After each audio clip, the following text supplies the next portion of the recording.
Hello and welcome to another episode of Brave UX. I'm Brendan Jarvis, managing founder of The Space in Between, the home of New Zealand's only specialist evaluative UX research practice and world-class UX lab, enabling brave teams across the globe to de-risk product design and equally brave leaders to shape and scale design culture. Here on Brave UX, though, it's my job to help you to put the pieces of the product puzzle together. I do that by unpacking the stories, learnings, and expert advice of world-class UX design and product management professionals. My guest today is Amy Jiménez Márquez. Amy is a design director at Compass, a real estate technology company that's on a mission to help everyone find their place in the world. There, Amy leads a team of UX professionals that are crafting clear, usable solutions for complex problems that real estate agents, staff, and their clients have. Before Compass, Amy invested 4.5 years at Amazon, most of which was as the UX design manager for Alexa's personality. There are bound to be a few great stories there. Prior to Alexa, Amy worked on the Amazon Flex design team, where she was the senior UX design lead. In that role, she helped to improve the delivery driver experience by streamlining processes and product experience for what became a $20 billion plus global logistics platform. A generous contributor to the global UX community, Amy is the owner and publisher of Boxes and Arrows, a thoughtful, peer-written publication that's devoted to provoking thinking and pushing limits when it comes to the practice, innovation, and discussion of design. Amy also kindly volunteers her time as a mentor on ADP List and as a submission reviewer for the Information Architecture Conference. As if she didn't have enough on her plate, she is also currently working with the School of Visual Concepts in Seattle as an instructor on the fundamentals of information architecture. Rumour has it that Amy can also occasionally be found performing improvisational comedy. Who knows where this might go? Well, let's find out. Amy, welcome to the show. Thank you, Brendan. That was a great intro. Well, hey, look, it's all you. It was all your accomplishments, and there are so many great things in there I'd love to dive into today. Last I heard, you lived on a mini farm, which, as we call in New Zealand here, a lifestyle block, and you have a peacock, I believe, or had at the time that I heard this, called Kevin. Is Kevin still annoying the neighbours? Yes, Kevin is still annoying the neighbors happily, and he has a girlfriend, Ella, a peahen. There's no little pea chicks running around, but yeah, Kevin's still around. Every morning, my routine is, I give the dogs a treat, I give the cats a treat, I go outside and I give the peafowl a treat. So it's fun to just have them greet me in the morning at the door. Do Kevin and Ella have appropriate privacy? Yes, they have appropriate privacy. Okay, well. And they, like all peafowl, they roost in trees. So we have very tall cedar trees around the house, and they sleep in the cedar tree that's right outside our bedroom window. So when they wake up, we know. Do they crow like roosters? Like how does this work? Not really. Right. Okay.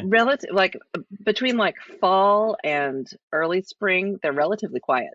It's just when the feathers all grow out and they're looking for love. It gets noisy. They crow quite a bit. Yeah, and I imagine it gets pretty nice and visual as well. They're quite spectacular birds. Absolutely. Yeah. Hey, Amy, I thought we would actually do something a little bit different today to start the show. Although we can continue to speak about Kevin. He sounds fantastic, and I love the fact that he's annoying your neighbours. But there's an idea I had last night. I think I mentioned when I was prepping, before we started recording, that I had this moment of I feel like everything's coming together for this chat. And I suppose we're about to find out whether that is the case or not. This makes me a little uncomfortable, I have to admit, in a good way. I understand you have a Master of Arts in Theatre, specifically in directing, and that you spent the first part of your career acting and directing, in particular theatre. Is that true? That's correct. Yes, that's true. I also understand, as I mentioned in your introduction, that you're a fan of improv. Is this also true? Yes? It's not just a fan, but I've performed it for nearly 30 years. How about we do a performance right now? We could. Improvisational comedy is very different from stand-up comedy in that we need audience feedback. Oh, okay. So I'm not sure how we would get audience feedback for this.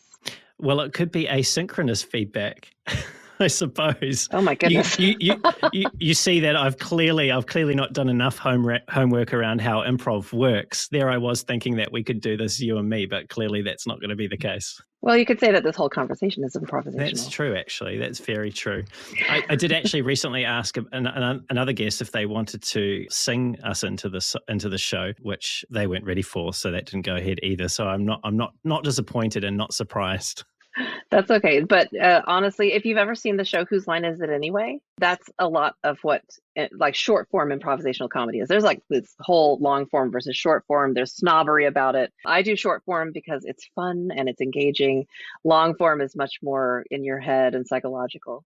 Right. But Whose Line Is It Anyway was a lot like short form improvisational comedy. Good show. I remember that. Probably many reruns on TV when I was growing up here in New Zealand. Yeah, very good. I was just thinking we'd have a game of yes and. That was about as far as my knowledge of improv went, to be honest. Anyway, so Amy, I understand that you grew up in Southern Texas and also grew up as a Southern Baptist. And that is correct. Yeah. And like, I mean, obviously I come from little old New Zealand, half a world away. And that sort of, I suppose, that knowledge of what that's like, I'm somewhat lacking. And I wondered if, to explain to someone from like me halfway across the world, what that's like in 3 words, growing up as a Southern Baptist in Southern Texas, what would you say? Inspiring yet repressive. Tell me more. I think it's great to have a good foundation in a belief system. It really kind of helps guide you on a path between right and wrong, between ethical and unethical. But at the same time, any achievement I gained in my life, I was trained to not say thank you if somebody told me, hey, you did a great job singing today, or you did a great job with this. I was trained to attribute it to God and not take credit for myself. So that like set me up for a whole mess of a life of never wanting to take credit for anything I did. Has that changed? Absolutely, thankfully. And what changed? I met some amazing mentors. About 11 years ago or so, I met a design professional by the name of Christina Wodtke. She's amazing, and she teaches at Stanford. She teaches the D school classes there. And I met her it was then the IA Summit. It's now the IA Conference. But she has, from day one, she was amazing. And she basically just told me I need to learn how to say thank you and let it go. And it's just been great. Like, there's a lot of things I would not have done in my life. And like being brave enough to take the job at Amazon, because it was kind of intimidating. Again, that was something that she was very encouraging about. So just a wonderful, strong mentor. And I understand that there is a even deeper connection you have with her, and that's Boxes and Arrows was originally founded by Christina, and you took that over a number of years back. How did that come to be? Absolutely. How was that conversation? So Christina had a lot on her plate, and Boxes and Arrows is volunteer run, and it's always hard to find volunteers because volunteers are always volunteering everywhere, and it's hard to get commitments. So she was just kind of really tired of carrying the publication. She had an amazing editor working with her, Cinnamon Melkor, who's amazing, who's since moved on to work at Capital One and became too busy to continue editing. And Christina was talking to me at one of these conferences we were at. She said, hey, I'm going to shutter the magazine or the publication. I'm going to just close it and stop it. I said, no, you can't do that. There are universities that use your material for their programs. You cannot do that. And she said, well, do you want to take it on? Would you take it on? I'm like, yes, let's do that. Was it a yes with some hesitation, or was it a yes, let's do it straight away? It was a yes, let's do it, but what have I gotten myself into? Yeah. I was going to say, I didn't know the first thing about running online UX publication. I knew how to blog something for myself, but that was the limit of it. And what would be what's the big difference if you could attribute the gap between being an individual blogger to actually running a publication? Like, just how big a leap is that? It's a pretty big leap because you need to have good connections with people who are contributing authors. Mm-hmm. You need to be able to reach out to people or accept proposals from them and vet them to see, is this appropriate for for the audience we're trying to reach? Like right now with my volunteers, I'm trying to come up with, how should we, set our vision for the next, 5 years? What do we want to accomplish in the next 5 years? It's like running a business that doesn't make any money.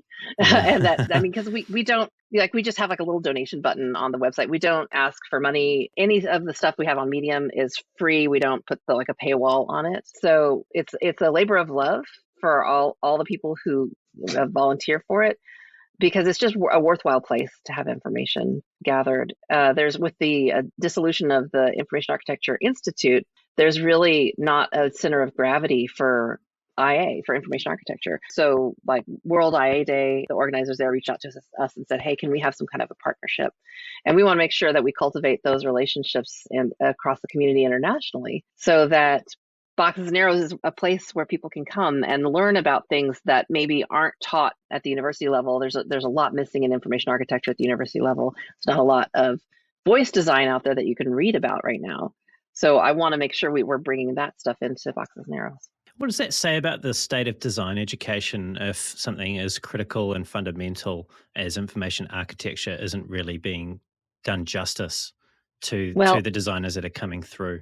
Now, I don't know all the programs, but I know that there are some very fast-tracked programs where they skim over information architecture and just kind of lump it in with interaction design, which is not the same thing. I think it's really important to understand how the systems on the back end work, to understand how you can structure your website or your app, because if you don't have a solid foundation, it falls apart. I'm really thrilled with the School of Visual Concepts and that they have this whole segment of information architecture that they teach, or that, I'm one of the few people. They have, a few people who teach the IA program. They don't want to burn us out, so they kind of go through, let us, rest for a semester or two. It is disturbing because so many ethical decisions can be made at the IA level that it's important for people to understand what you're doing when you're setting up a structure. Yeah, it doesn't have that same appeal as the visual aspects of design. Well, it's the invisible work. Yeah. And that's one of the things that I talk about is that sometimes the invisible work is the most important work. Yeah, 100%. Hey, I just want to come back to where we started, not with Kevin, a step further forward than that, just regarding you and theatre. Now, yes, I remember reading, or maybe I was listening to something that you were speaking at.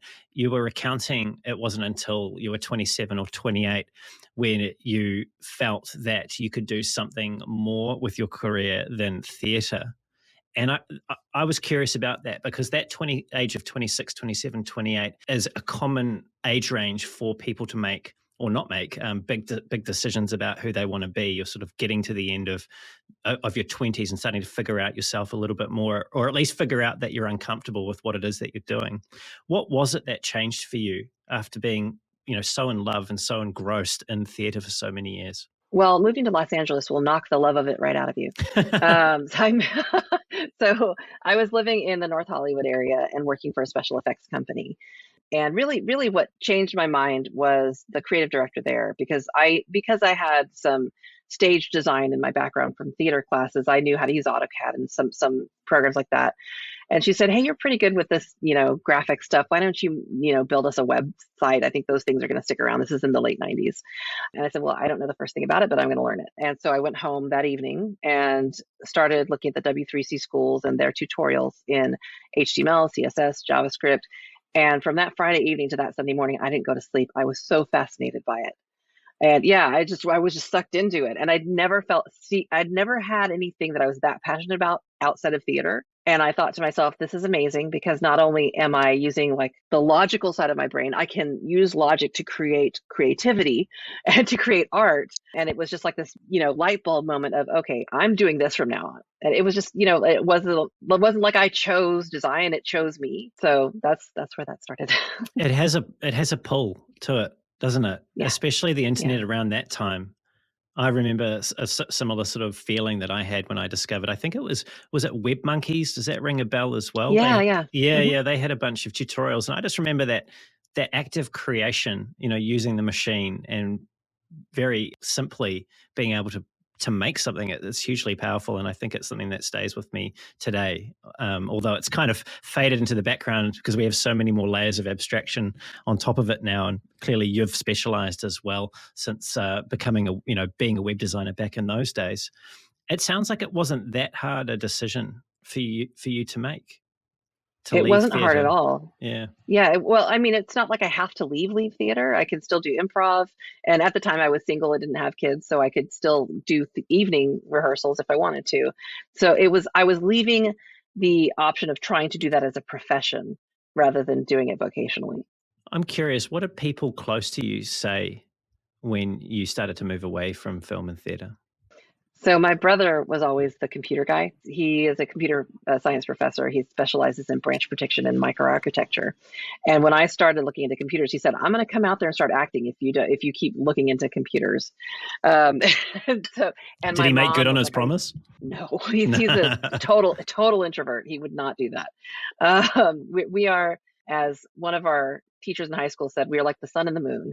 That I'm extremely exuberant and outgoing, and he's extremely withdrawn and private. But we have a lot of similarities, but only in private, like when we talk to each other. But my brother was surprised that I wasn't going to stay in theater, and for many years he kept referring to me as his sister, the actress. And I'm like, I've been doing web design for like 10 years now, like back then. And my mother wanted to know if I was sure that I should pursue my dreams. I said, well, you can have a new dream. It's okay.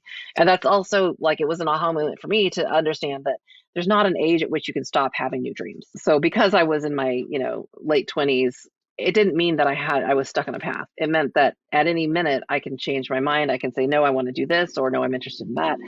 And I have enough faith in myself to know that I can learn anything I set my mind to. And I was learning this really, just HTML felt just like English. It was just very structured English. And it just seemed like second nature. And I had always been almost a technophobe, really. My favorite thing about computers was the font. but once I started learning HTML and CSS, it was awesome. I didn't want to look back. You said that once you realized that you could, I think you said you could do or be anything. And Yeah. that's quite a powerful thought.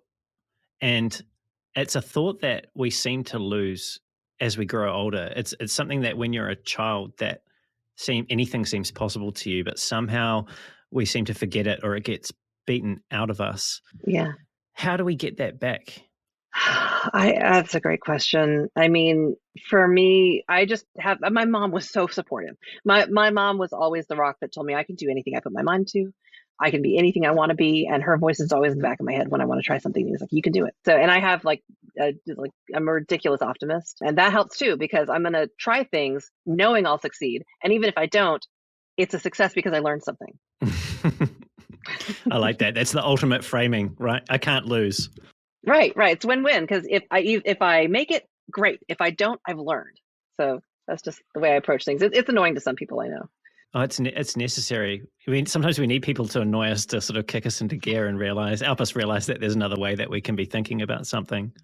I want to fast forward a little bit now because you had another time in your life where you realized that you needed to make a change, and that was in 2016. And I believe you came to the realization that you weren't happy in the design role or in your career at that stage where you were and what you were doing. And this involved quite a massive period of change for you and your family. You ended up moving 2,000 miles, which we deal in kilometres here in New Zealand, which is even more than 2,000 kilometres away from where you had set up home in Texas all the way to Washington and Seattle. And you had to leave behind a life. You had to leave behind friends and all the other things that go with making a home somewhere. Before we get into what that was like for you, what weren't you happy about? So I worked at a company called USA, which is an amazing company. They are great to their employees. They're great to the members that have memberships with them. It's auto insurance and banking and investments for military and their families in the U.S. And my dad was a captain in the Army in Vietnam. He was a medic. And I had basically inherited USAA membership through him. So I knew about the company. And when I moved to work for that company, I knew I was going to go to a good company. I grew so much at that company. I spent 9 years there. I felt like I had almost 4 distinct careers there because of the different areas I worked with. At the end, I was in the R&D space where I was leading an amazing design team in design-led and data-informed innovation projects where they were altruistic, like we were teaching people who live paycheck to paycheck how to start saving money, building programs that help them learn that. But I felt like I had a lot of mentees, but no mentors left. And it's not to say that I can't learn from my peers, but I felt like I'd hit a ceiling of growth there, and I just got restless, and I got comfortable, and I don't like being comfortable. I know it's weird. I don't like being comfortable. I got too comfortable, and I needed to change. And on my 9-year anniversary, LinkedIn always tells everybody when it's your work anniversary. A recruiter from Amazon who'd been pinging me like once a year for 4 years said, "Happy anniversary. Is it time for a change?" And I was like, oh man, that's good. That's really good. That deserves a response. And I said, okay, that was a good one. What do you got? You And got she me. said, she said, well, I have this role in Last Mile. I said, oh, I have a friend Trip who works there. And she said, she's the hiring manager. Let me get him on the phone. And I was like, wait, hold on. You're And going too then, fast here. yeah. And the Trip like calls me immediately and says, I didn't know you were on the market. And I said, I didn't say I was on the market. And because this is a huge thing. It's the role was in Seattle. And he talked me into, he's like, what's the worst that could happen? You get a free trip to Seattle and you don't want the job. Like, No, okay. he's good. Trip's good. Yeah, he's isn't really he? good. He was really Yeah. good. But I did the interview loop. I loved the process. It's like an extrovert stream because you've got this panel of people listening to you as you present your portfolio work. And then you have all these one-on-ones. That's almost typical now for loops, but for me, that was kind of a new thing. And I really enjoyed it. And Well, it's so like being on stage, I imagine. kind of, yeah. And you get the feedback from it. And I was just having such great conversations with people. And they're very smart people. I really love working with smart people. And I mean, I worked with brilliant people at USA as well, but I could learn in a whole different direction here. And I had to go home and have a very serious conversation with my husband. And I've always been the career focused one. He worked because he wanted to make money. He's good at data science, but it's just not a passion. He loves tinkering on cars, and he loves, designing furniture and things that you do at home mostly. And he said, "Look, you're the one who has the career that you're passionate about. We should go where your career goes. And this is an opportunity you're probably not going to get again. This is like a once in a lifetime opportunity to go work on this product with somebody you already know at a big company like this. So we should do it." So we talked to the kids, and I told them, you know what, I'm going to go for 3 months ahead of you because you need to finish the school year. If I hate it, I will resign and I'll come back. And my poor son, who had a girlfriend at the time, like middle school, that like not, you can't have a girlfriend. We can't actually go on dates, but a girl he liked. My son was really upset and he's like, you're not going to like it. You're not going to like it. And I think he talked like until they were physically moving out of the house, he kept thinking that we weren't going to move. So it was a rough transition for them. So the kids spent a couple months in Arizona with their grandparents, and my husband came up and we kind of set up the house, and we've stayed here ever since. And Trip set me up with my mentor, Farrah Houston, who was leading the Alexa personality team at the time. And this probably goes into a question you have. I'm just going to go ahead and talk about it. But yeah, Farrah and I would have one-on-ones. And a couple times she had mentioned this content writing position or content editor position she had in her team. And I kept giving her the names of friends of mine that were in content. And like the third time she mentioned it, she like hit her hand on the table where we were eating lunch and said, join my team. And I said, so I'm not a writer though. She's like, well, you write online and I don't care what your title is here. I don't really need an editor. I need somebody who can help my team understand they are a design team. Because they were all called like content writers at the time, or editorial writers. And they were really designers because they were thinking of the what happens next, like what context is the person in when they're approaching the device? Why would they be asking these questions? What might they ask next? We need to make sure we have answers for that. They were really thinking logically about an end-to-end experience, but they didn't realize it was design. How did you help them to realize that? What was the light bulb moment for that team when you got involved? Well, I learned through conversations they were scared of the word design because to them that's like visual design and graphic design, things that you can see. So I started workshopping with them. And so I just called them like think differently workshops, or just, structured brainstorming workshops. And eventually they got more and more comfortable with the term design because I told them what we're doing here is design. And so I would say there were a big group of the team that were very comfortable considering themselves as conversational designers. And there were a couple of people on the team who were like, I really am a writer. And that's okay. Because if what you really want to focus on is the written word and perfecting the written word, that's fantastic. But we have this other group of people who really are working on the back and forth conversation. And of course, then you have VUI designers, voice user interface designers, which are the people who know like the technical back end of it as well, not just how to write prompts, but they understand linguistics. So I think people don't really understand there's a difference between conversational design and voice user interaction design. And it's a lot to do with linguistics and technical proficiency, understanding the backend systems. I do want to come to Alexa and get into that in more detail, but I don't want to let you get away with glossing over just what a monumental shift it was to go from life in Texas to Seattle and Washington. It was. You made it sound like it was all a box of roses as far as your relationship was concerned with your husband. But you've been quite open on your blog that there were, although he wasn't as career driven necessarily as you, that there were areas of tension that you had to resolve. And I can't imagine that I imagine that there will be people listening that may want to put themselves in a similar situation or may have found themselves in a similar situation. I just want to ask you, what were the surprising areas of tension that emerged? And as a couple, what was it? And this is kind of maybe getting slightly out the remit of UX and design, but That's I think okay. that's like the whole person, right? Like what was what were the ways that you managed to navigate that together? Yeah. So not only did he leave his job at USAA, but he actually stopped working, which I asked him to stop working because the kids were going to be in a transition. They weren't at an age where they could drive themselves around, and they really needed somebody to be home and help. And I think his fear was that he wouldn't be contributing enough to the family. And it's honest, it's a valid fear because he doesn't like housework. Nobody likes housework. Well, actually, my Aunt Karen does like doing laundry, but I don't know. That's just I crazy. think I secretly do as well, but don't tell my wife. Please don't tell my wife. Nobody likes housework. Everybody likes a clean house. Mm-hmm. but so just talking with him a lot about the partnership, that it's not my money, it's our money. It's always been our money from the day we got married. It's our money. So whatever I earn, he's earning. And he shouldn't separate that from him going to an office to work, and just being there to support the kids, being there to drive the kids, making sure they can be involved in sports if they want to, or theater if they want to. His job is to be a good dad and to raise decent human beings, and my job is to be a good mom and raise decent human beings. But I also do this thing that earns income, and that doesn't mean that I'm more valuable than him in the family. It's just a fact. It's just what we do.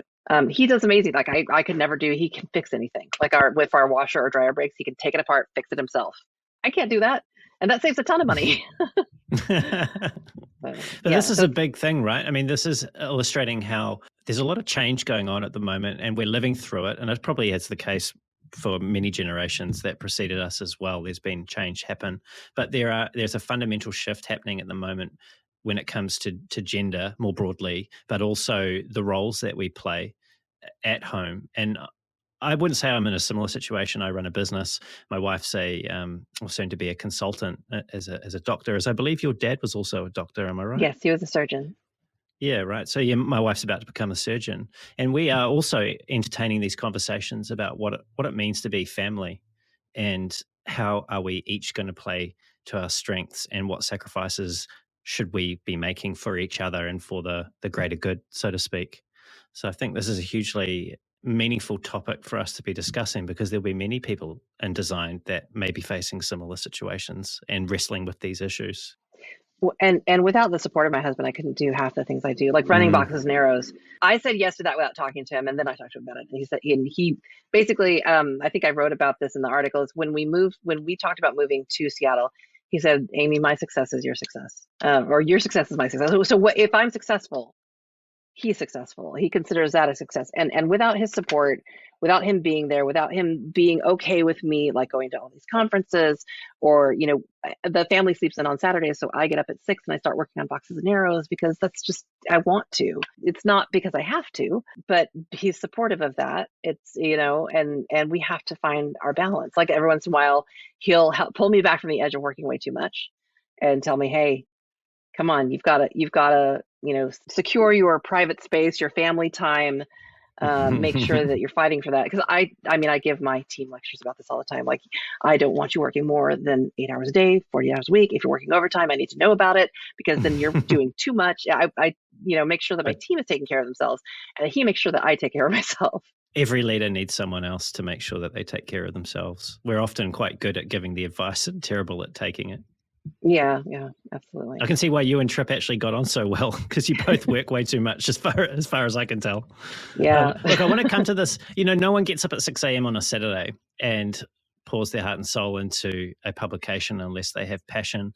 I just want to come to something that you did a few years ago now, which I think was maybe 5 or 6 years ago, where you surveyed 100 design practitioners in your network, and you found that 91% of them were passionate about their careers, but a third, 33% of them, were not passionate about their jobs. Now there's a bit of a gap there, and I was curious to know from your findings and what you discovered, what were the things that were getting in people's way of actually feeling passionate about their jobs? One of the top things was company culture. They didn't feel like they had a supportive company culture. They didn't feel like the company cared about the employees there.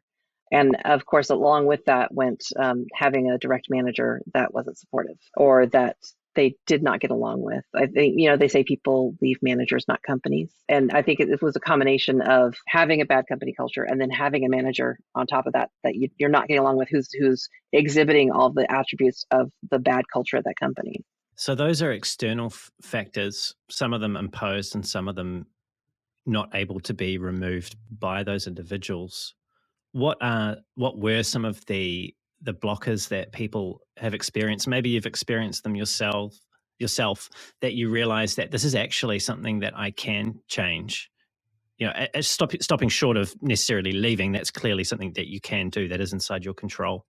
But how can you rekindle that passion if you're just not feeling it? Well, if you've got a toxic company culture and a bad manager, you should bounce. You should interview a lot and get out of there and save your own mental health. But if you've got maybe a bad manager but a decent company, you need to confront your manager, tell them what. Use your situation, behavior, and impact conversation, where in this situation, the manager is exhibiting this behavior and it has this negative impact on you. And if that conversation doesn't fix things, then you go one level up and say, look, I'm having issues with my manager. This is what I'm seeing. I've had these conversations. It's scary to do, but people forget that like your executive leadership isn't psychic. They don't know what you don't tell them, and they can't give you what you don't ask for. So you have to talk to them. That's a huge point. People can't read our minds. We have to actually tell them what's going on for us. Going over your manager to another manager, I imagine that's not an easy thing for people to do. Not in general. It's not like for me, I hit a point in my career where I was like, I'm just going to do what's right, so I don't care what happens. So I just start talking like at USA, I talked to a senior vice president, and then I went to my manager and said, here's what I did. Because I knew he would have my back. That's the thing, is I had a great manager who had my back, but I also knew the senior vice president was the only one who could affect the change that I needed. So there was no point in going to the director or the vice president. I need to go to the senior vice president. Now, not everybody can do that. Top. Yeah, not everybody can do that, because it's a place of privilege that I was like, I don't care if I lose my job, I need to get this done right. And if you're not comfortable talking with your manager, though, or with your manager's manager, you can talk to human resources, although there's been a lot in the press lately about human resources potentially not being very helpful, especially when it comes to the large tech companies. They're very much working for the risk management of the company rather than for your happiness or your well-being. Which is why, personally, I would just say talk to your manager's manager. It's a safer conversation. Do people need to be passionate about their jobs? No. Some people, a lot of designers are passionate about their jobs. And I'm not sure, I think it's because you're making people's life, like the definition of design is to make people's lives easier through technology. But in wanting to make people's lives easier, there's like an ethos with that. And there's a kind of a passion that goes with that. I have known the very rare designer that's like, I enjoy it, but it's not a passion of mine. And that's fine. If you're working because you make a decent income and that helps you go on the trips you want to take or spend the time you want to with your family, that's fantastic. I'm the weirdo. I'm super passionate about the design, and I don't work on something if I'm not passionate about it. Yeah. It's a rule that I live by, and it consumes so many waking hours, but I'm not afraid. I'm not ashamed of it. I'm actually quite fond of spending my time doing things like preparing for podcasts at 10 p.m. the night before, making sure that I've got everything sorted. I think you just have to be wired a certain way, and you're right, not everyone is wired that way. Yeah. You're obviously someone who's clearly confident. You talked about there just going to your VP at USAA to get something changed or try to change something. You were willing to risk your job, you said. You also acknowledged that you're in a position of privilege to be able to do that at the time. Not everyone is going to be in that same position. But it wasn't always the case, I believe. You didn't always feel this confident. I just want to go back to something, and it was around about 2016 that you wrote on your blog, and I'll quote you now, and you said, "I no longer feel like a poser." And you went on to say, "I know what I'm doing. I do it really well. and I mentor and grow other amazing designers. Where did that feeling of being a poser or feeling like you were being a poser come from? Well, there wasn't a school for UX design when I was learning this stuff. It was very organic. I taught myself everything I know about design, whether it's, starting in Photoshop 4 or whatever at the time, whether it's we Do you used remember those Corel. loading screens? Oh my gosh, they were beautiful. Yeah, they were. but we used Corel Draw. I've used Quark Express, all the different weird applications, and of course now we all use Figma apparently. But having self-taught and with a master's in theater and enjoying my job so much, I kept thinking that I was going to get caught as a fake because I loved my job so much. Why are they paying me to do this? And I don't know if it's more common for women or if a lot of guys feel this too. But I just felt like my achievements maybe weren't my own. And I have trouble, I still to this day have trouble accepting any sort of recognition at work where I can't acknowledge my team. Because like in improv, everyone can see, the audience can see that it was this entire troop of people who put this thing together, who made you laugh, who made you feel things. When you're getting an award at your company for being one of the top people in your organization or whatever, that's uncomfortable because there's so many people who helped you get there. There's mentors, there's coworkers, there's managers. And so that's where I think, and also, being brought up in the Southern Baptist religion where I'm not allowed to take credit for anything. Yeah. It was really hard. It took me a while, and it took talking to a lot of other women too, who are in design, to realize that there's nothing. I mean, yes, they should pay me, and yes, I'm doing a good job, and yes, I'm good at what I do. And I've been doing it for a long time. So yeah, I mean, it just took a while. I don't know if there was one aha moment, but I gradually realized that I'm okay. And there was no need to apologize. Yeah. I bet you had some good award acceptance speeches written that acknowledged a few people. Absolutely. That's the trick, right? If you're going to get the Oscar, you've got to have a good speech. Right. Well, actually, when I got an award at USA that was in front of the entire technical team.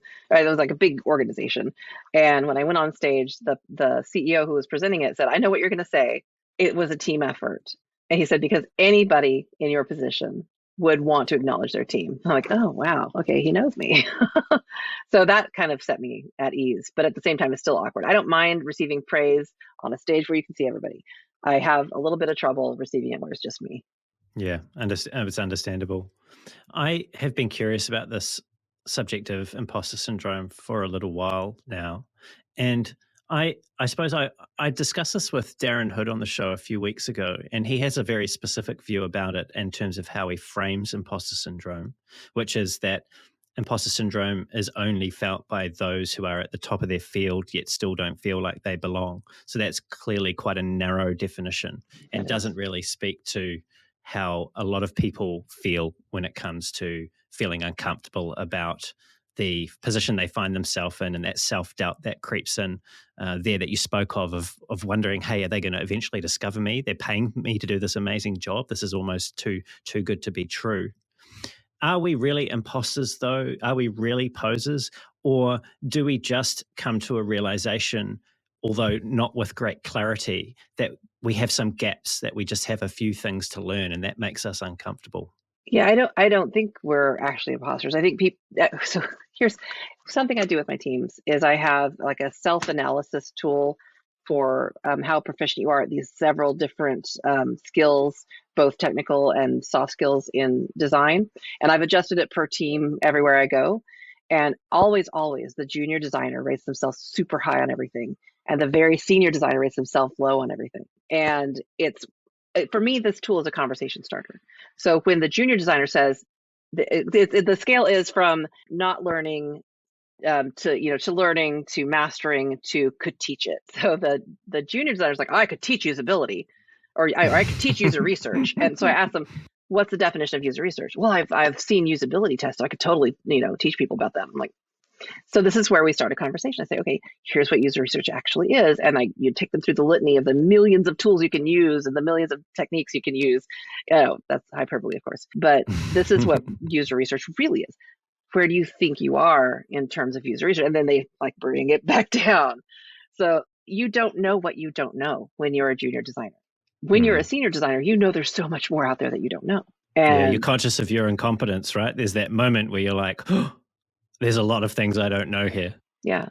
And then you get to a point, though, when you are conscious of your competence. And once you get over that hump of being conscious of your incompetence and focus on your strengths and realize that that's what you lean into, it's a healthier place to be. I think you're very kind with your junior designers not to start with the definition of the Dunning-Kruger effect. Not at all. No, it's because it's not.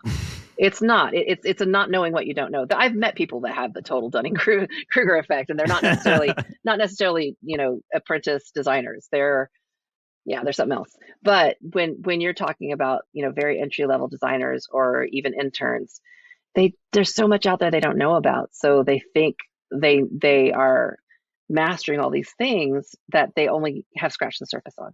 One of the moments in your career, and I know this will speak to a lot of other people's careers in design as well, is that moment where, as a practitioner, you get asked maybe one too many times, or you have that thought in the shower, should I stay on the individual contributor track or should I move into management? Do I have what it takes?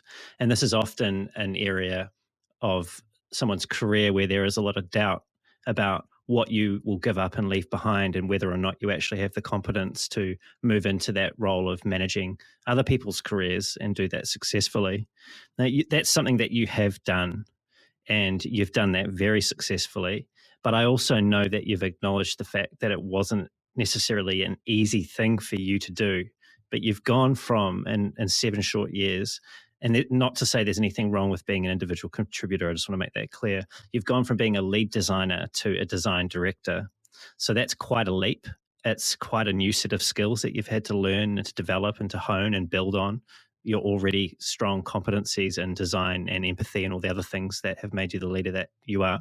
Was it easy, though, to decide to put down the tools and to move into management and put your hand up for those responsibilities? It was a gradual progression. Starting as a design lead, I was leading a team of 10 designers without having direct management. So I managed their workflows, but I didn't manage them as individuals. What I would do is make sure that they had all the interesting things, and the IC work I took was the garbage, because I wanted to make sure that they were working on things that they could grow in. And I would sit down and have team meetings every week about what was coming down the pipeline, talk to people about what they're most interested in, where they haven't had an opportunity to grow. Like, you haven't worked on mobile yet, so let's get you on a mobile project. You haven't worked on this backend system. I know it's not glamorous, but let's get you on that. And then any ticky-tacky compliance things I would take on for myself, because those are annoying and often about information architecture decisions. And I knew that, I could do that. And I think that actually helped me work myself out of IC work by making sure that I took on the least interesting tasks, the ones that were mostly like maintenance or compliance or any kind of regulations. I'm only laughing here because it sounds like you intentionally made yourself hate the individual contributor role so that you could move into management. I didn't. What I wanted to do was make sure that my designers were enjoying what they were doing. It wasn't as important for me to enjoy it, because I could do anything and just get it out the door. What I really cared about was helping them grow, and so that it made it a bit easier to let go of the visual interface. I still make sure to this day, I make sure I keep some information architecture tasks on my table, or some process improvement tasks or something where I can make a nice diagram. But I think that it's important to understand what can't you let go of, because for me, I'm not going to take a job that won't let me make it what I need it to be. This title is design director, but here's what I'm going to do with this job. And if I can't define that, then I'm not going to take that job. So that self-determination, that ability to sort of set your own boundaries and how you'll contribute is quite important to you. Yes, very much so. And I leave jobs and I leave managers who don't let me determine what the best course for my path is, and who only want me to conform to what their idea is. Like if they have no knowledge of design themselves and they are a director I'm reporting to and they literally know nothing about design and try to make me do some program management work or something like that, I'm going to leave, because that's not where my passion is. That's not what I want to do. That's not even a strength of mine. So because I cannot determine my own path, bye. Let that be a warning to any current or future hiring managers of Amy's. You've been told. Yeah. what was the area that stretched you the most moving from that IC role into leadership, effectively, into that leadership of others, having to do what you did, where you were sort of bearing the cross, so to speak, of the crap work so you could ensure that they were successful? I would say moving to the Alexa voice team, the Alexa personality team, it stretched me in many, many ways. It was a brand new subject matter. It was a brand new type of design. It was helping a team understand design, the definition of design, and move them closer to that. And then on top of that, I also had the UX designers under me who were building backend systems. So it stretched me all over the place, and it was just fascinating work. And it really helped me let go of IC work because I didn't have time for that. The thing I held on to was we had people in the team who wrote jokes for Alexa to tell. And I loved joke reviews. We would every Friday we'd have like almost like a writer's room where the content designers or the conversational designers would gather. We'd invite engineers, we'd invite the PMs, whoever wanted to come, and we would sit there and listen to the jokes that people had written during the week in Alexa's voice. So we'd program it into our little testing interface, and we had a person on the team, Will North. If he laughed, the joke was good. We could just because he's got such a good laugh too. But we'd all give it kind of thumbs up, thumbs down, thumb sideways. Thumbs up meant good to go as is. Thumb sideways means let's workshop this and improve it as a team. Thumbs down was like there's nothing there. Let's get that out of like we can't. It's too British. It's too British sense of too much of a British sense of humor. Usually it was too vulgar because the team liked to slip things in there to shock me. Are you paying attention, Amy? Right, yes, basically. She is. Yeah, she's paying attention. Well, because for a long period of time, I had the approval button where I would push things to live. So it was like it's on. So it's on my head literally. If I don't, Now that's power. Yeah. That's one and risk. That's one crazy thing about that team is that we had the go live button. I'm like, really? I don't know if you vetted us enough to give us the go live button. Hey, just before we get into Alexa in more detail, tell me about Alexa and how it works. Is it true AI in the sense that it makes up these jokes and stitches them together on the fly? Or is it more like you were just describing there, that you would write jokes as you'd intend them and that you would feed them into some sort of decision tree or something that Alexa would then use to determine what to tell? Yeah, the AI for that particular system is on the back end serving the right content. When it comes to personality, that's something that AI hasn't quite cornered yet. I'm sure you've seen like they feed a bunch of garbage into an AI system and have it spout out poetry, and it's just horrible. With Alexa, we have to write the jokes verbatim. But if somebody says, "Tell me a dog joke," she will look, do this quick test across all of her systems and say, okay, this is a dog joke and this one is a good joke, so we'll surface this one. And we have like a rating system on the back end, like what's a good joke, what's a mediocre joke, because sometimes we'll serve up a joke and the next thing people will ask is, tell me a good joke. And we're like, oh, well, then we know the joke before wasn't great and we might want to take a look at that joke. That's closing the loop right there. Yeah. Love it. Yeah. Do you also listen for people's laughter? Is that a thing that's allowed or part No. We don't at all. So when I say like people say, tell me a good joke, it's an aggregate of what was the next utterance, the next thing that somebody said. So we're not like looking at people's, and I say we, I'm not even there anymore. They're not looking at people's individual responses. They're looking at aggregated responses, and there's millions of them in a given week. Yeah, the scale is quite something, isn't it? The scale is unbelievable.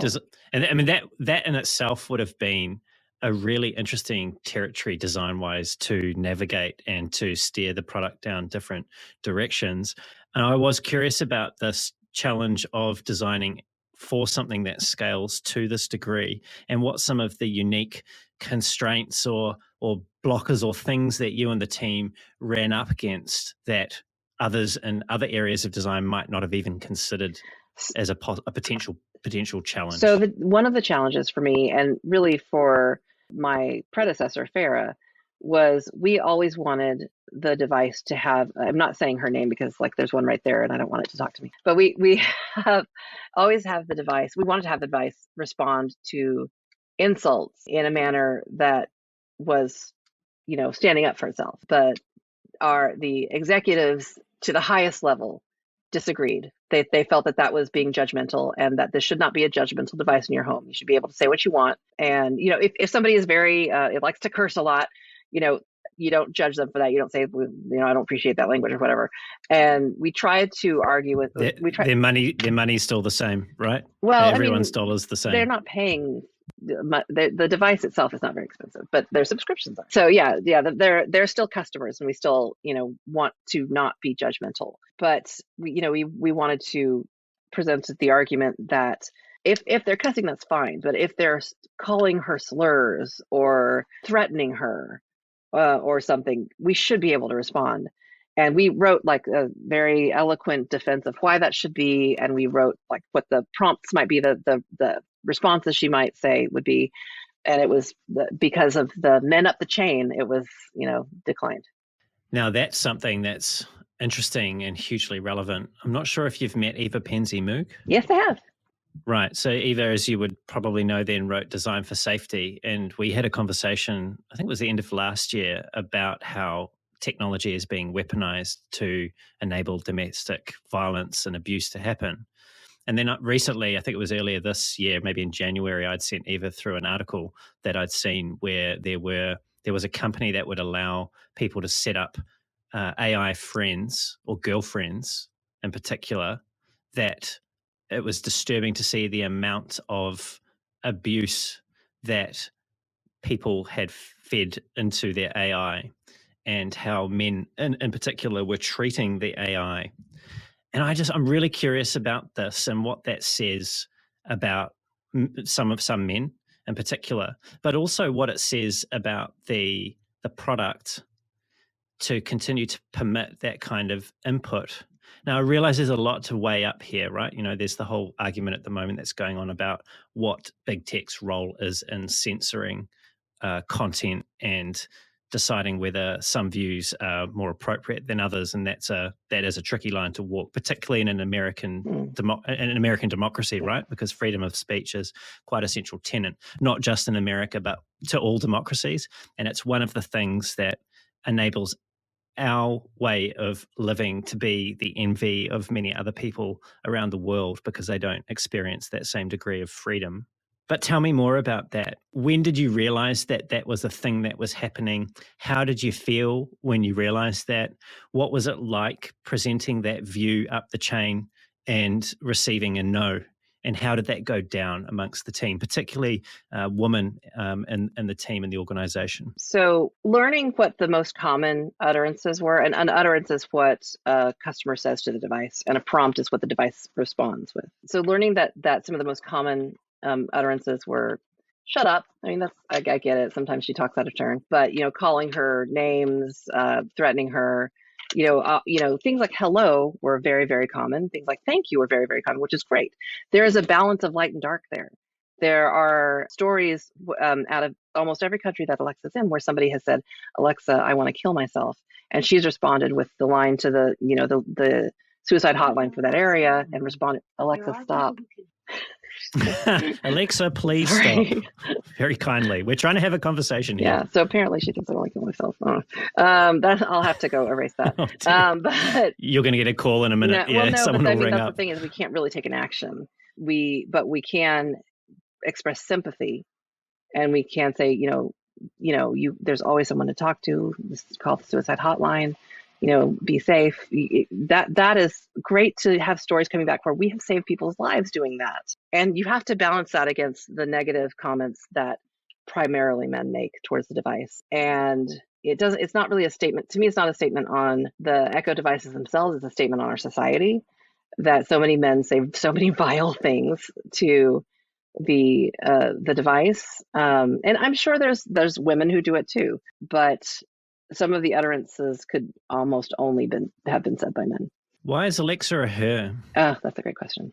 They did a lot of test marketing with voices and tested what worked well and resonated well with all kinds of customers. And this particular voice, which is codenamed Nina voice, the default voice, was the one that was the most popular, that sounded the most trustworthy, like the one you'd most likely be friends with. And I don't think I wasn't there for the inception of this product, and I wasn't there for the launch of it. I came in, a couple of years after, but there wasn't a lot of doubt about like, yeah, it's okay to put this thing out. There weren't a lot of other voices. So the Siri was out there, and I think that was about it. We didn't think about the implications of having something that is your assistant being a woman. And then It's gendered. that it's gendered. Yeah. So, I mean, they've released a male voice. They've released Samuel L. Jackson's voice, which is definitely not a subservient kind of sound. And I got to be part of the, that was my design team that put all that experience out there for Samuel L. Jackson. And, it's so funny to get like preliminary feedback from customers that there's not enough cussing. I'm like, what? So, have you heard him do the nursery rhyme, the go to sleep? Oh my gosh, it's hilarious. Yeah. Yeah, it's brilliant. Yeah, you should ask him if you. I imagine if you have access to an Echo device and can get the Samuel L. Jackson voice, ask him to sing "Happy Birthday" because there's a lot of F-bombs in there.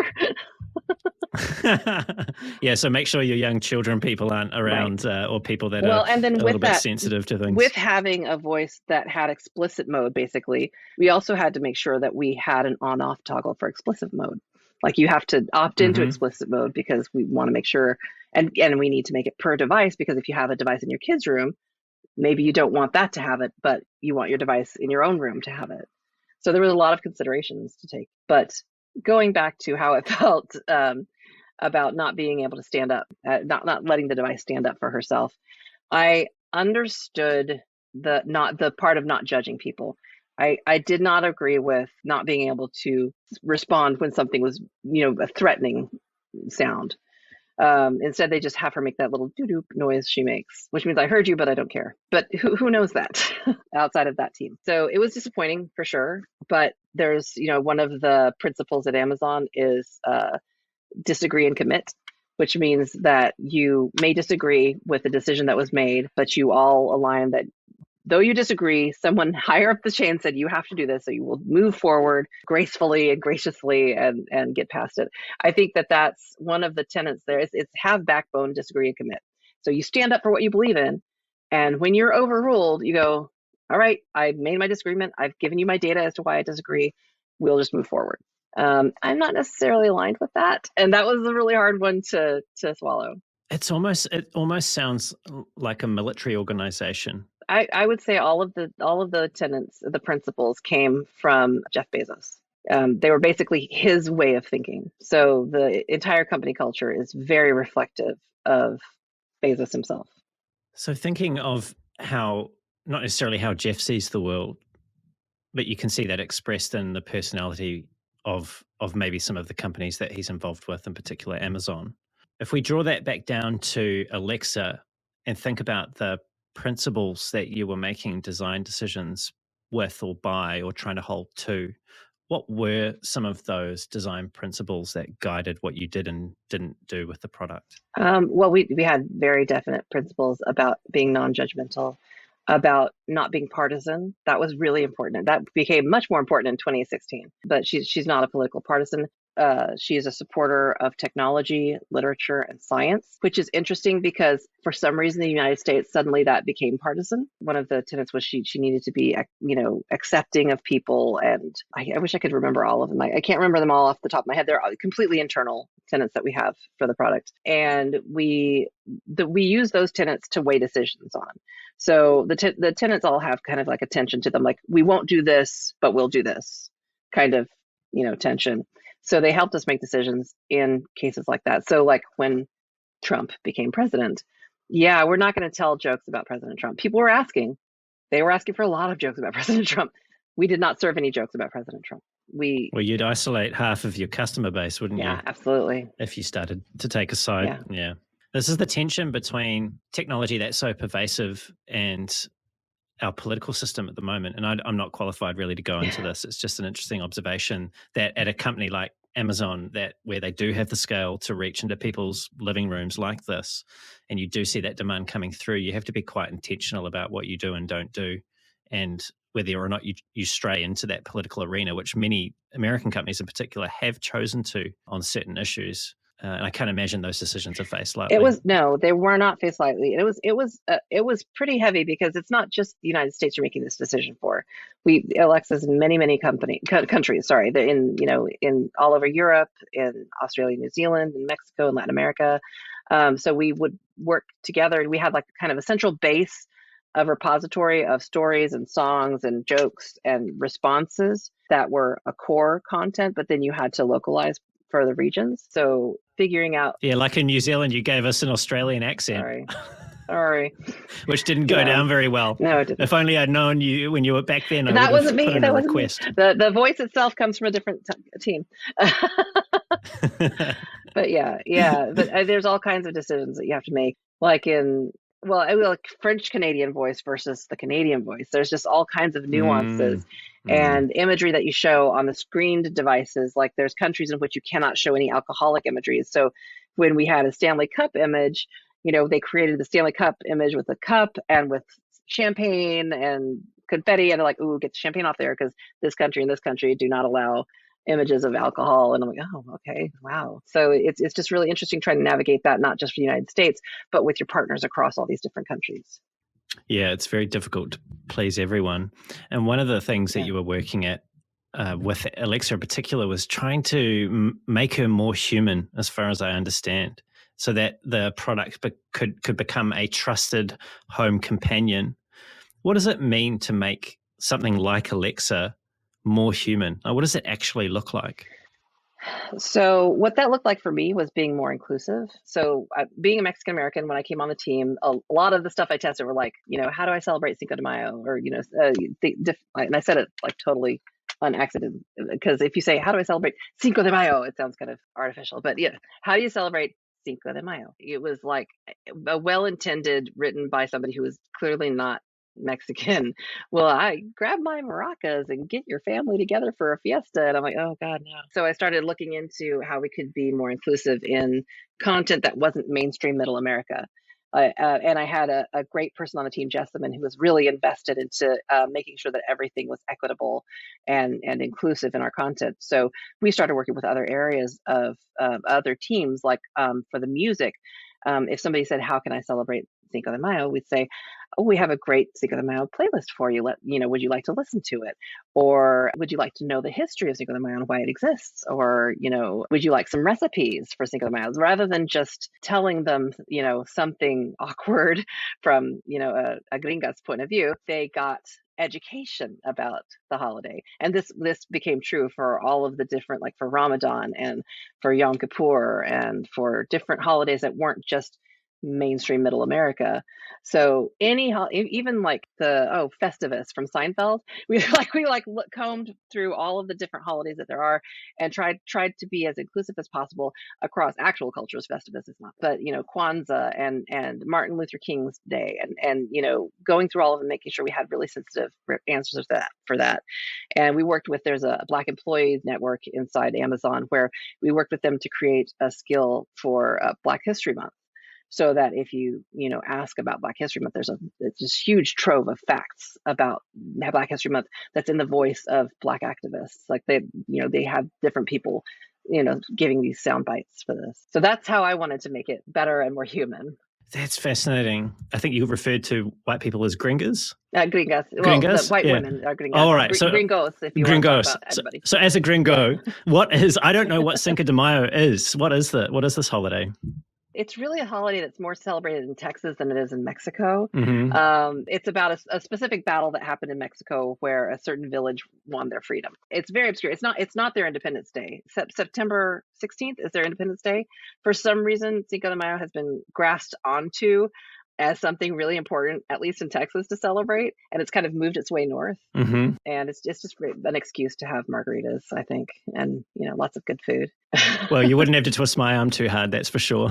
Hey, can people ever fully come to trust something that's sitting in their house and listening to them all the time? I seriously doubt that. There's a whole team that's working on privacy and trust within the Alexa organization, where they want people to understand that it's not listening to you and recording you all the time. What it is the speaker opens to listen to 10-second loops or some number of second loops to hear if the wake word was spoken, and then it doesn't remember any of that. This was the wake word spoken. What is the wake word? Spoken? Oh, you can, so Alexa is the wake word. Or you can make it computer, or because it was Jeff Bezos loves Star Trek, and he really wanted Alexa to be a lot like the computer on Star Trek when they say computer do this or whatever. Oh, that makes So you can so call much it, sense. That does make so much yeah, sense. I was actually just seeing yeah. whether or not you would say, "Hey Alexa," and whether or not your Alexa would wake up. But you've also mentioned I something try to there. say it quietly. Yeah, well, we'll have to try and keep it quiet because she does tend to interrupt. You said Yes. something there about Jeff Bezos loving Star Trek. Now, I also Yes. know that you are a huge Trekkie, and I'm maybe not quite as big, but I'm pretty big. I'm pretty big up there. And we have a mutual love, the two of us, for The Next Generation in particular. Yes. In fact, you love it so much that one of your recent talks that you've given is titled after one of the main characters, Deanna Troi. What is it about Deanna Troi in particular that you identify with so much? The way that she is empathic and non-judgmental in the way she deals with people. And she's got gray hair. Oh, yeah. Does she ever? Never to be seen again, actually. We've moved off that kind of permed look. I'm sure it'll come back round. Right. Yeah, yeah. She is, isn't she? Yeah. And how have you channeled or brought forward your inner Deanna Troi in the way in which you have led your teams? Every day I'm working on active listening because I enjoy talking so much. I have to be very conscious of active listening. And that means not listening with what your response will be in mind, but listening to understand what the other person is saying and then formulating your response. Like Alexa.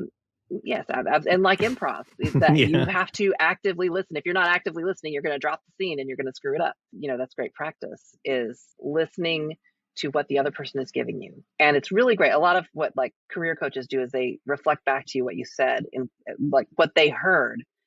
And oftentimes people will say something and you reflect back to them what you heard and they're like, that's not what oh, that is what I said. Oh my gosh, that's right. And they're revealing things about themselves or about their desires, about their motivations that they didn't realize, but you picked up on it because you're really listening to what they're saying. Do you ever intentionally reflect back something that's not quite what someone said to you? No, I think that's manipulative. I would not do that. And what is it about the reflection of what people are saying back to them that helps them to realize something that they might not have realized when they were first saying those words? There's what people know about you, what you know about you, and what nobody knows about you. Mm-hmm. A lot of times when people are talking, they're voicing things that they don't know about themselves. And if you're listening, you hear that thing that they don't know about themselves and you speak it back to them and they're like, oh man, you're right. You're a genius. And it's a revelation. Yeah. Right. And suddenly you're a genius. That's why everybody's getting these, life coaches and career coaches, because having that talent to be able to really listen and reflect back, not everybody can do that. And then suddenly, like people really love being listened to because we don't listen to people enough in this world. Everybody wants to have their say and their spotlight, And it's been a difficult world to be in the last couple of years in particular. And it's always been difficult, right? Life, as you get older, you realize I think the saying here is it's not a box of fluffy ducks. And I'm not sure if that travels well outside of New Zealand, but it's adorable, but it's not a saying that we have here. Maybe we should write to the Alexa team and see if they can pop that in there somewhere. We usually say it's not all rainbows and unicorns. Right. So that's exactly what that translates to. You sort of become conscious of this as you get a bit older and you have a few bumps and maybe you lose a few friends or someone close to you. These sort of things come up and stress us. And in the last couple of years, something that we've all been through together is the big P word, the pandemic. And this has taken a toll on everyone. And I don't want to necessarily go into this in any more detail than I'm about to. But what I wanted to talk to you about in particular was the toll or the stress that it puts leaders under. And as leaders, we're often looked to for strength and as the people that have their shit together, so to speak. And one of the things that you said that I thought was quite insightful, there's many things, but this is one of them, and I'll quote you now, is that you need to be keenly aware of your own state of mind when talking with your direct reports. If you are in a stressed or anxious state of mind, reschedule things. Yep. That, for me, I don't know, I had a moment with that and I'm like, that is some really great advice right there. And my question is that can leaders afford to be anything less than their best during a time like this that's been going on for so long, when the people that they are leading are looking to them for strength and answers? I think it depends on your audience. Like most answers in design, it depends. If you're talking in a one-on-one forum with somebody, it's important to be yourself. It's okay to show that you're having a hard time too. Otherwise, you're inhuman. And if you're not having a hard time, your teammates will think, well, gosh, why am I having a hard time? Maybe there's something wrong with me. So it's important to, and that's the hard part, is you need to be vulnerable with people. And you have to also measure as a leader how much information is enough, but not too much. Like where do I need to cut this off and make sure that I'm not burdening them, but I'm helping them. So it's a very fine balance, and it takes a lot of, I guess, emotional intelligence to be able to do that. I don't always get it right. I do my best, but How do you know when you've got it wrong? That's a great question. I think if somebody gets scared, you've definitely gotten it wrong. If they start moving towards the door, you've got it wrong. No, I mean, that's a really tricky question, because everybody deserves some grace. So if you get it wrong, hopefully the person you get it wrong with understands that. And you just have to kind of learn and reflect on how successful something was. For me, I have people on my team who I'm really close to, who are like my touchstones. And I say, like, how is the team doing? How am I doing with the team? Could I do something better? And I'm open to feedback from anybody, but that I have specific people who are just really good with their colleagues and are really in touch with things across the board. That I can say, how's the team and how am I doing with the team? And they'll give me honest feedback. And is this in a one-on-one context that you're having these conversations? Yeah. Yeah. Or sometimes if it's all my most senior design team members, sometimes we'll have like a small group talk conversation, but usually it's one-on-one, because people are they feel so much more free to be open in a one-on-one. So we don't want to be like data as leaders, but is it more is it more important to be authentic and vulnerable, or to be professional and certain? I think there's benefits to both. Again, it depends on the situation. If you're in front of a large group, you should be authentic and certain. I like what you did there. But it's not terrible to show vulnerability in front of a large group, but that's when you have to show a little vulnerability, because it gets uncomfortable for them. Like, it shouldn't be something where it's a catharsis for you.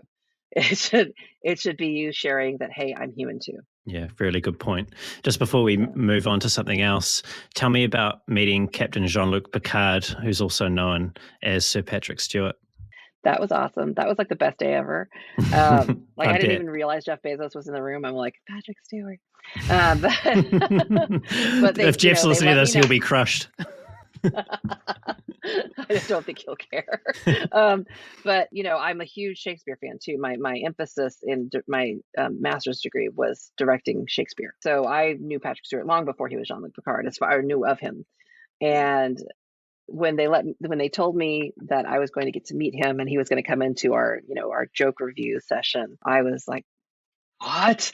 Oh my God, am I wearing the right thing? I was really excited, because they don't really let you know far ahead of time, because they don't want the word to get out, and they don't want like a crowd to gather. And so when Patrick Stewart came in the room, I shook his hand and I said, I just want you to know that your Claudius on the BBC version of Macbeth was the best, most human Claudius I've ever seen. And he said, oh my dear, thank you. And I was like, oh my God, he's awesome. Because he's just so humble. And he's just like, he started blushing. And I was like, so cute. You really spoke to him, right? Because he probably doesn't get something like that very often. And that's how he started, right? He's a Shakespearean actor. Yeah, he started with the Royal Shakespeare Company and doing productions there, yeah. Have you washed your hands since? Yes, of course. It's COVID. You have to. It's mandatory. Yeah, but it was, I have a picture I'll never forget, and he was very complimentary. I played him some Shakespeare joke that we had written, and he laughed, and he thought they were amusing. And then I think the memorable thing about that was initially Jeff Bezos was opposed to Alexa having much of a personality. He wanted her to be like the computer on Star Trek, just kind of factual. So my whole team shouldn't exist. The whole personality team shouldn't really exist. But because the customer said, no, we want this. We could see from all these failed utterances that we couldn't answer of, how are you? Good morning. All these things people were saying, sing me a song, tell me a joke.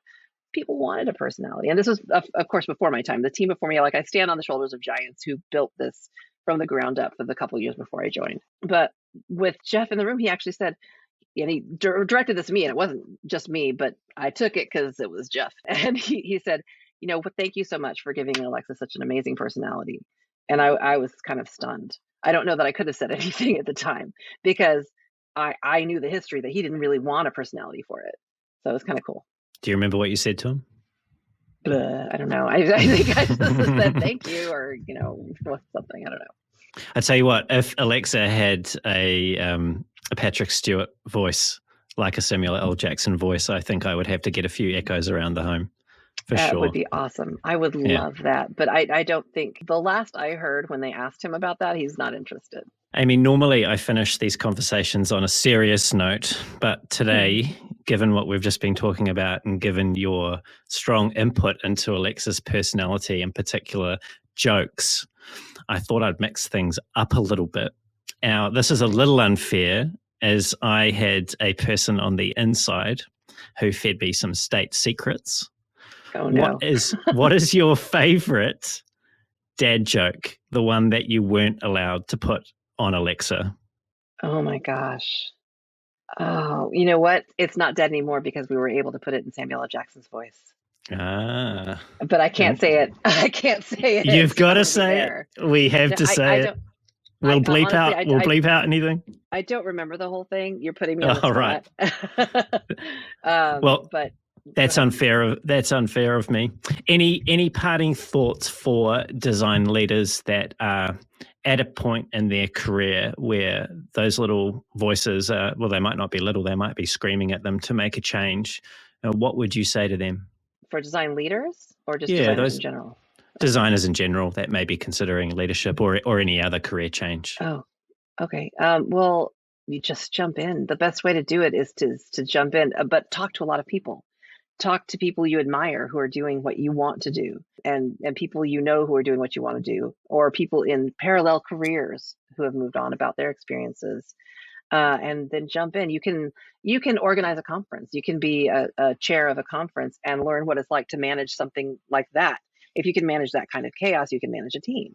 It's really important. Baby steps, but making the steps towards where you want to be, they're important. Yeah, I love it. It's a great place to end on. Amy, thank you. This has been such a great conversation. It's actually been exactly what I needed today.